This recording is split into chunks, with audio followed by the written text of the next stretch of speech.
American president Donald Trump ഒരുകാലത്ത് ചൈനയുടെ കടുത്ത വിമർശകനായിരുന്നു. എന്നാൽ ഇപ്പോൾ അദ്ദേഹം ഇന്ത്യക്കെതിരെ ശക്തമായ നിലപാടുകളാണ് സ്വീകരിക്കുന്നത്. തിരഞ്ഞെടുപ്പ് പ്രചാരണ സമയത്ത് ചൈനയ്ക്കെതിരെ ആഞ്ഞടിച്ച ട്രംപ് അധികാരത്തിൽ വന്ന 6 മാസത്തിനുള്ളിൽ നിലപാട് മാറ്റുന്നതായാണ് കാണുന്നത്. ഇന്ത്യക്കെതിരെ ഉയർന്ന താരിഫുകൾ ചുമത്തുകയും ശക്തമായ ഭാഷയിൽ സംസാരിക്കുകയും ചെയ്യുമ്പോൾ ചൈനയുടെ കാര്യത്തിൽ ട്രംപിന്റെ മൗനം വിദഗ്ധരെ അത്ഭുതപ്പെടുത്തുന്നു. കഴിഞ്ഞ 25 വർഷമായി ചൈനയെ പ്രതിരോധിക്കാൻ ഇന്ത്യയുമായി അമേരിക്ക അടുത്ത ബന്ധം സ്ഥാപിച്ചുവരികയായിരുന്നു.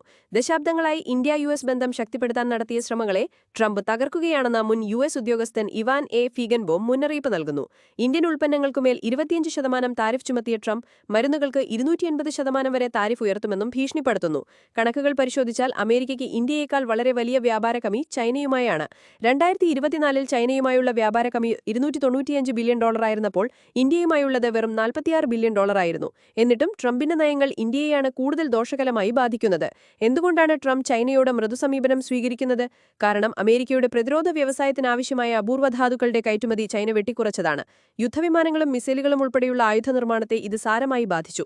ചൈനയുടെ ഈ നീക്കം അമേരിക്കൻ പ്രതിരോധ സംവിധാനത്തെ പ്രതിസന്ധിയിലാക്കി. ഇതോടെ ചൈനയെ വിമർശിക്കുന്നതിൽ നിന്നും ട്രംപ് പിന്നോട്ടുപോയി.